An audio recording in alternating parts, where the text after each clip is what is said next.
Okay, so I'm just going to read through Jesus actually being led to go and fast. I'll start in Matthew 3:13, which is going into details about the baptism of Jesus. Then Jesus came from Galilee to the Jordan to John to be baptized by him. John would have prevented him, saying, "I need to be baptized by you, and do you come to me?" But Jesus answered him, "Let it be so now, for thus it is fitting for us to fulfill all righteousness." Then he consented, and when Jesus was baptized, immediately he went up from the water, and behold, the heavens were opened to him, and he saw the Spirit of God descending like a dove and coming to rest on him. And behold, a voice from heaven said, "This is my beloved Son, with whom I am well pleased." Then Jesus was led up by the Spirit into the wilderness to be tempted by the devil. And after fasting 40 days and 40 nights, he was hungry, and the tempter came.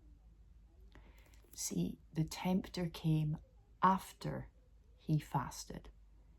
The Holy Spirit led him to fast first, and then the tempter came, right when he was at his weakest and hungriest. And he said to him, "If you are the Son of God, command these stones to become loaves of bread." But he answered, "It is written, man shall not live by bread alone, but by every word that comes from the mouth of God." Then the devil took him to the holy city and set him on the pinnacle of the temple and said to him, "If you are the Son of God, throw yourself down." So here we have him challenging Jesus's very identity and authority. And how many of us have experienced that?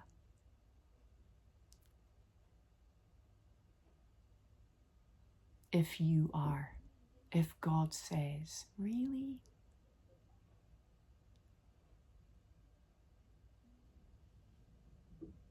But Jesus, so Satan says, "If you are the Son of God, throw yourself down, for it's written, he will command his angels concerning you, and on their hands they will bear you up, lest you strike your foot against a stone." So he's trying to use the very words of God to challenge Jesus. And Jesus responds to him again from the book of Deuteronomy. "It is written, you shall not put the Lord your God to the test." Again, the devil took him to a very high mountain and showed him all the kingdoms of the world and their glory.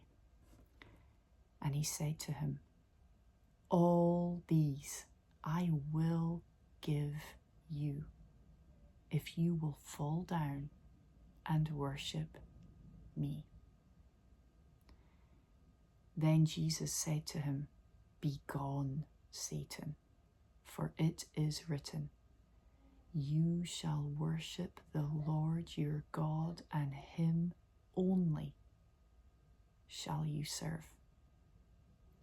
Then the devil left him, and behold, angels came and were ministering to him. And then it goes into Jesus beginning his ministry. I have had 2 experiences with Satan myself, and I have had experiences of angels ministering to me. Aside from that, it's right there in the Word.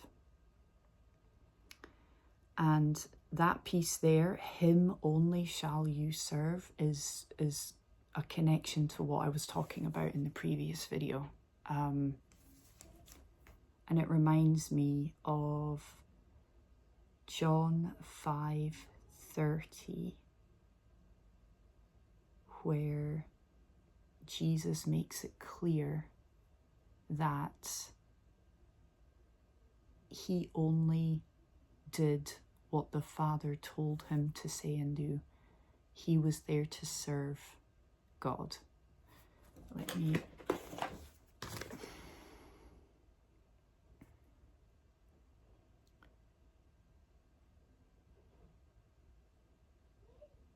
Yeah.